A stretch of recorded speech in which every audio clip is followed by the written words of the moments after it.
Joe! For today's video, another day, another memories na naman yung gagawin natin. Yay! Hindi na muna tayo gagawin ng cake ngayon dahil may pupuntahan tayo. At heto nga, sinundo nga namin si Magandang Dilag. At ayan na nga, nandito na nga tayo sa may Bamban. At opo, malapit lang po tayo dito. At tinitignan ko nga kung may kamerang nakabang dito. Cheers! At pasensya na po dahil puro daan yung makikita nyo ngayon. Papunta nga po pala kami sa Madapdap. Matagal na nga itong video na to, kaya lang late kong na-upload. Tinanong nga ako ni Magandang Dilag kung kailan ko ba daw i-upload yung video namin. At ang sabi ko nga sa kanya, tapusin ko lang yung mga cakes ko. O diba, excited ya? At bigla nga namin nakita itong sa may tulay. Siguro malapit na yung fiesta dito. Dahil may perya tayong nakita. At pagbaba nga namin sa may tulay, unang kanto, dito nga kami papasok. Pumasok pala.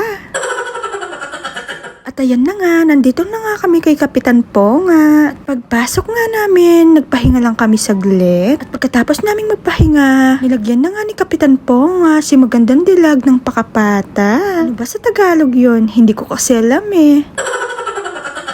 And yes po, sinamahan ko nga si Magandang Dilag na magpatats. Here's the final look. Cheers! Ay, sobrang ganda talaga. Ay, wala pa pala. Sisimulan pa nga lang. Niloloko ko nga si Magandang Dilag dito. Sinabihan ko nga siyang masakit ba? Kahit hindi pa nasisimulan. Parang tanga lang ang peg.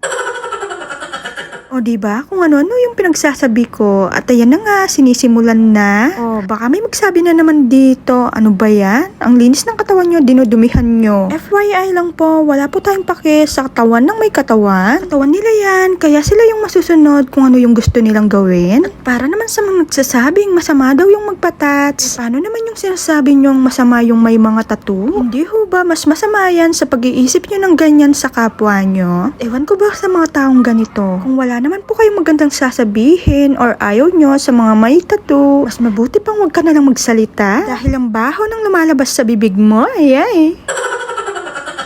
At ayan na nga, mga bulaklak nga yung pinalagay ni Magandang Dilag sa likod niya. At dahil maputi si Magandang Dilag, ang gandang tignan yung mga tats sa kanya. Yun nga yung ginagaya nila. Sa mga oras na nga ito, iniisip ko na maaga kaming matatapos. Dahil wala pang isang oras ay nakalahati na. Basta't wag lang magpapahinga si Magandang Dilag ng 10 oras, maaga kaming matatapos dito.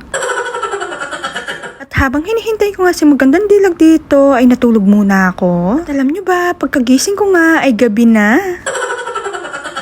At ayan na nga, natapos na nga si Magandang Dilag. Nililinis na nga lang, tapos pupunasan ng tissue. At pagkatapos ng malinisan, for the pictorial munang first on. At ipapakita ko nga yung final look. Bagong lahat, bagong huli, montage, pasok!